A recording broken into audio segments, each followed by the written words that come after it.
Mereka kalau nggak praktek di kampus, Bu, kita mending nonaktif aja, Bu. Makanya kan aku kadang bingung, kan seni rupa murni itu Karena kita lebih banyak ke prakteknya, betul. jadi mahasiswa juga lebih suka nih kalau praktek di kampus. Betul.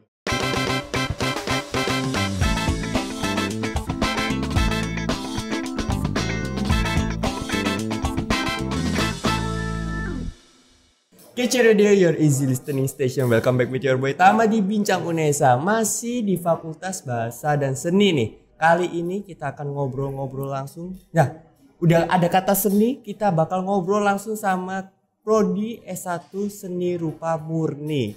Kita langsung aja sapa Kaprodinya langsung. Kita akan kupas tuntas apa aja sebenarnya yang dipelajari di Seni Rupa Murni. Ada Ibu Dr. Anda Indah Krisanti Angge MSN. Halo Ibu.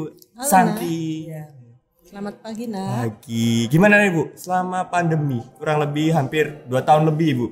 Pembelajaran secara online daring untuk Prodi S1 Seni Rupa Murni ini Bu. Ya.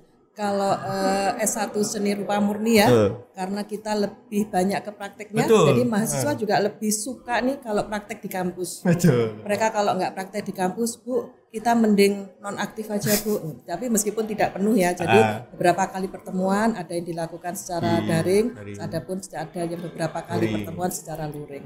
Makanya kan aku kadang bingung, kan seni rupa murni. Teman-teman seni kan biasanya membuat karyanya itu secara langsung. Ya. Kalau teori mungkin bisa kan secara Betul. Zoom atau Jimmy, tapi kalau secara praktik kan agak susah nih Bu. Iya, betul. Jadi lebih teman-teman kadang datang ke kampus nih Bu buat Iya, seni. datang ke kampus. Jadi kalau saya pun sebagai dosen itu ya kalau mengkoreksi karya, kalau nggak secara langsung itu saya tidak, apa yang saya maksud tidak bisa tersampaikan ke mahasiswa. Mahasiswa pun kurang mengerti apa yang kurang benernya di mana. Jadi mereka memang kadang datang untuk ke kampus dan secara langsung kita membicarakan karyanya. Tapi mungkin secara bergantian Iya, satu-satu. betul. Iya, tidak langsung kan? banyak begitu. Betul. Kan karena mungkin awal-awal pandemi sangat crowded banget gitu Bu penyebarannya. Iya, Dan sekarang sudah mulai offline lagi nih Bu. Apa teman-teman sudah mulai datang? Sudah ya? mulai berkarya, sudah mulai datang. Nah, sebenarnya apa yang dipelajari di Seni Rupa Murni ini Bu? Kan kalau dulu SD, terus dari TK mungkin kita dipelajari nih Bu, menggambar, sampai SMA pun kita tetap mendapatkan seni rupa, menggambar, terus membuat keramik. Nah, sebenarnya yang dipelajari di kampus sendiri itu apa Bu nantinya di prodi ini? Kalau di prodi Seni Rupa Murni itu kan lebih banyak mereka memang tujuannya kan menjadi seniman ya. Betul. Jadi mereka mempelajari penciptaan karya yang karya 2 dimensi dan 3 dimensi, tapi dalam tanda kutip karya seni yang fine art. Fine art. Jadi kalau di pendidikan seni rupa lebih ke keguruan, kalau di Seni Rupa Murni ke kesenimanan, jadi dia lebih ke area yang fine art tidak applied art. Oke, jadi mungkin teman-teman yang pendidikan seni murni itu lebih luarannya menjadi seorang guru pengajar gitu ya Bu ya? Seni murni, yang seni murni menjadi seorang seniman. Dan pendidikan lebih pengajar. Ya, betul. Oke. Nah, selain menjadi seniman nih Bu, luarannya sendiri teman-teman seni murni ini seperti apa Bu? Di industri. Oke, jadi ada 3 ya peminatan di jurusan Seni Rupa Murni yang penciptaan karya itu nanti dia menjadi seniman. Lalu ada yang pengkajian karya lebih ke arah dia menjadi kurator. Lalu yang satu pengelolaan pengelolaan seni rupa khususnya dia mengelola pameran-pameran. Itu di semester berapa Bu? Kira-kira teman-teman bisa menentukan minatnya dalam penjurusan ini Bu? Mulai semester keempat. Iya. Jadi dari semester 4 mereka udah bisa mengambil mata kuliah yang memang jadi passion mereka gitu ya? Iya, betul. Oke. Tapi selama 1 semester sampai 3 semester itu kita diajari apa aja sih Bu? Diajari mata kuliah tentang teori-teori seni, lalu bahasa visual, lalu ada ya mata kuliah gambar bentuk, ilustrasi. Jadi memang yang secara umum yang harus dikuasai oleh mahasiswa Seni Rupa Murni. Jadi termasuk mata kuliah ragam hias Indonesia, ragam hias Eropa itu juga kita pelajari, ragam hias mancanegara. Jadi mereka supaya tahu mana sih ragam hias Indonesia. Kan kaya nih kita. Betul. Beragam. Nah, paling tidak mereka akan lewat karyanya bisa mengangkat Indonesia. Salah satunya bisa lewat ragam hias yang dimiliki Indonesia. Nah, kan kalau kita ngomongin seni rupa murni ada beberapa media nih Bu, kayak kanvas, keramik, logam. Nah itu semua dipelajari teman-teman atau emang ada satu spesifikasi yang mereka bakal belajar di situ? Ya, jadi kalau yang mahasiswa itu menciptakan karya seni rupa 2 dimensi dan menciptakan karya seni rupa 3 dimensi ke arah patung. Kalau seni rupa 2 dimensi itu lebih ke dengan menggunakan media kanvas dan cat minyak begitu ya. Betul. Tapi mahasiswa sekarang tidak menutup kemungkinan, jadi mereka juga menggunakan media lain, menggunakan bahan lain, jadi mereka juga mempelajari dan bisa berkarya dengan teknik dan bahan dari kayu, logam, lalu batik lukis ya, itu bisa mereka pelajari juga dan bisa mereka lakukan untuk berkarya mereka, penciptaan bisa karya dibilang mereka. Pengembangan dari tekniknya masing-masing ya. Jadi kan mungkin seni dulu itu kayak keramik aja, terus bisa dikolaborasikan dengan logam atau apa gitu Bu? Bisa ya. Jadi ada juga mahasiswa dari seni rupa murni itu yang memadukan kanvas dengan logam. Jadi dipadu antara teknik lukis dengan menggunakan cat minyak dipadu dengan logam teknik tekan. Boleh saja. Boleh saja. Mungkin sekarang kan lebih bebas, betul. Tidak tersekat. Tidak tersekat, harus logam aja, harus kanvas aja. Betul. Mungkin bisa jadi salah satu keunikan sih dari seniman itu juga ya Bu ya. Betul. Oh dari karakteristik lah bisa dibilang. Nah, ngomongin tadi soal beberapa media dari seni rupa nih Bu. Ada nggak sih studio-studio atau bisa dibilang fasilitas yang kita dapat sebagai mahasiswa seni rupa murni ini Bu? Ya, jadi di seni rupa murni itu berada pada jurusan seni rupa. Nah, jurusan seni rupa itu kan ada pendidikan seni rupa dan ada seni rupa murni. Nah, kita memang jadi satu studionya. Tapi kalau untuk mahasiswa seni rupa murni, jadi dia lebih ke menggunakan studio lukis untuk penciptaan karya 2 dimensinya dan studio patung untuk penciptaan karya 3 dimensinya. Tapi itu tidak menutup kemungkinan mereka menggunakan studio logam, menggunakan studio kayu, menggunakan studio keramik jika memang dalam proses penciptaan karyanya itu dia menggunakan media tersebut. Boleh saja karena peralatan kan ada di studio itu. Betul. Ya. Jadi mereka bisa saja dari studio lukis beralih ke studio kayu itu enggak apa-apa. Enggak apa-apa. Jadi resource sharing lah karena sama-sama jurusan itu ya. Iya. Betul. Tapi yang fokus dari seni rupa itu rata-rata teman-teman mahasiswa itu di chat yang tadi itu. Iya, studio lukis dan studio patung. Dan pada akhirnya kita juga sudah punya galeri seni rupa karena kan mereka berkarya endingnya kan paling tidak dipamerkan ya. Dipamerkan. Nah, itu kita sudah punya galeri seni rupa di gedung T3. Jadi semua karya teman-teman mahasiswa seni rupa murni khususnya dipajang di situ Bu. Setelah mereka mungkin jadi tugas ataupun memang penugasan lainnya, kalau sudah selesai minimal ditaruh situ bisa ya Bu? Iya. Jadi teman-teman mahasiswa lain boleh nggak sih Bu kayak datang-datang sekedar lihat-lihat kan sekarang? Boleh. Kalau anak zaman sekarang nih Bu ada namanya museum date. Jadi museum date itu teman-teman ya anak-anak muda gitu kan Bu, sama pacarnya datang terus foto-foto bareng-bareng di museum date itu. Bisa dibilang museum galeri itu bisa dibilang museum juga sih Bu teman-teman itu. Jadi mungkin teman-teman mahasiswa lainnya kalau emang mau ke T3 ya Bu. Bisa di sana. Galeri foto-foto boleh. Boleh. Wah. Nah, untuk penerapan sendiri Bu, teman-teman kan mulai angkatan 2019 nih Bu, itu sudah melakukan MBKM. Nah, untuk MBKM teman-teman sendiri itu berjalan sampai mana? Jadi teman-teman ada pertukaran mahasiswa ya. Betul. Jadi mereka mahasiswa seni rupa murni, mereka belajar ke Universitas Negeri Malang, belajar di Universitas Negeri Semarang, lalu di Undiksa Singaraja Bali. Yang selama ini pernah kita lakukan MBKM-nya di sana. Jadi itu kurang lebih prosesnya teman-teman mengambil mata kuliah di kampus tersebut. Iya, sama. Jadi yang selinier dengan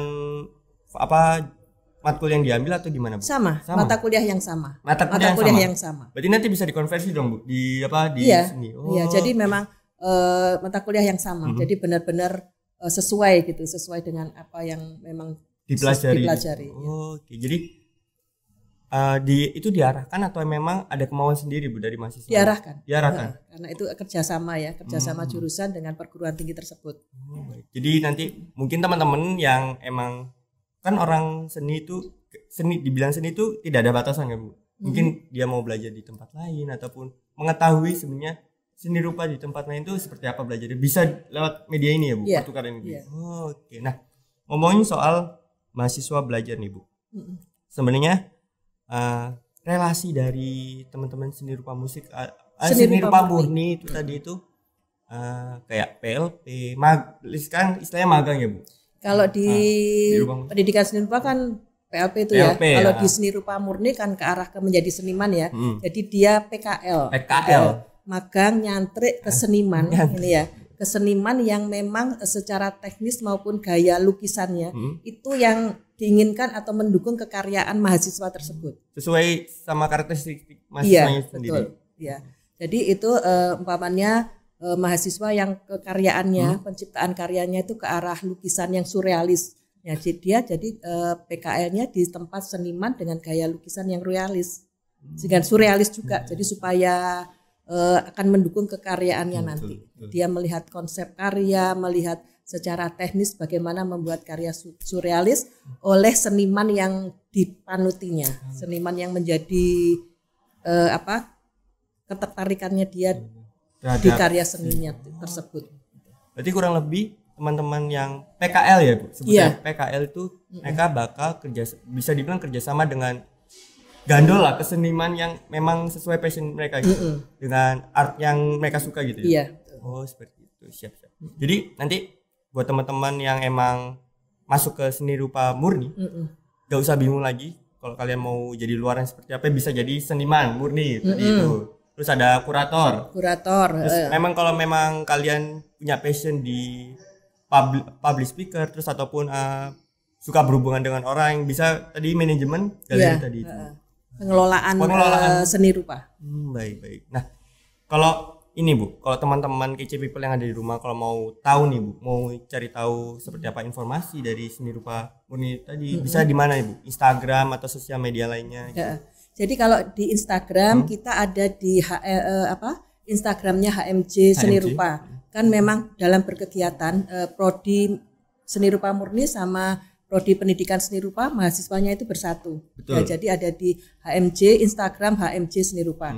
Lalu teman-teman bisa juga melihat YouTube-nya Seni Rupa.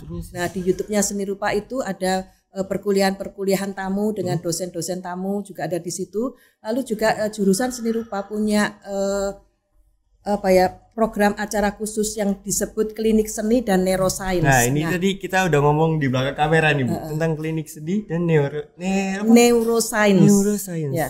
Jadi klinik seni dan neuroscience itu saya hostnya buka klinik gitu di situ ya, bersama dokter bedah Indonesia itu Profesor Dr. Ryu Hasan itu. Jadi dia sebagai pakar neuroscience-nya. Jadi memang kita mencari tambahan ilmu yang tidak didapatkan di perkuliahan. Jadi bagaimana seni itu dilihat dari perspektif neuroscience oleh Dr. Ryu Hasan. Jadi perdebatan antara orang seni dengan orang sains nih Bu ya. Ya, jadi memang kadang sangat berbeda. Betul. Tapi ini untuk menambah wawasan dan pengetahuan. Jadi memang seni kalau dilihat dari sudut pandang neuroscience ya seperti itu. Banyak teman-teman dosen dari berbagai perguruan tinggi di Indonesia, UPI, Undiksa, ISI Jogja, banyak bergabung termasuk mahasiswanya. Karena emang seru kan sudut pandang orang seni dengan sudut pandang emang peneliti sains gitu, emang berbeda. Gitu. Dengan sering banget berselisih gitu kan. Tapi di channel YouTube ini klinik seni dan neuroscience ini itu dibuka tuntas, langsung aja teman-teman langsung cari di YouTube itu Bu, klinik seni dan neuroscience. Nanti ada Ibu Krisanti Anggi sebagai hostnya sama dokter siapa Bu? Dokter Bedas Ryu Hasan. Tapi tidak menutup kemungkinan dosen-dosen lain juga ikut join nih Bu. Ada bintang tamunya. Setiap seri klinik seni itu ada bintang tamu sesuai dengan judul di situ. Jadi ada contoh nyatanya begitu, ada di situ. Terakhir nih Bu, buat teman-teman EC people yang ada di rumah, kan ini buat teman-teman SMA, SMK, MA itu boleh nggak sih Bu join ke sini? Atau cuma satu jurusan aja ke SMK gitu Bu? Apa semuanya boleh ke prodi S1 seni rupa murni ini Bu? Boleh, semua boleh asalkan jika adik-adik calon mahasiswa ini punya kemampuan punya bakat di bidang seni rupa, kutunggu bergabung di jurusan seni rupa, program studi seni rupa murni. Asah, lalu perkuat keterampilanmu, bakat menggambarmu bersama kami. Pasti dengan ketekunanmu, dengan kedisiplinanmu dalam berkarya, menjadi seniman yang membanggakan Indonesia akan kamu dapatkan. Saya tunggu untuk menjadi bagian dari keluarga jurusan seni rupa, program studi seni rupa murni, Fakultas Bahasa dan Seni Universitas Negeri Surabaya. Oke, terima kasih Bu Santi nih selaku Kaprodi jadi S1 Seni Rupa Murni dan juga kepala jurusan. Ketua jurusan Seni Rupa. Oke, jadi buat kecil people yang ada di rumah kalau emang punya passion nih Bu ya, punya passion terus juga emang bakat di seni rupa, menggambar ataupun emang kalian dari dulu suka membuat karya gitu, langsung aja kalau kamu bingung langsung aja join di S1 Seni Rupa Murni Universitas Negeri Surabaya. Oke, thank you for watching and see you on next video. Aku Tama pamit undur diri dulu, sampai jumpa di Bincang Unesa lainnya. Thank you for watching, bye bye. KC Radio, your easy listening station.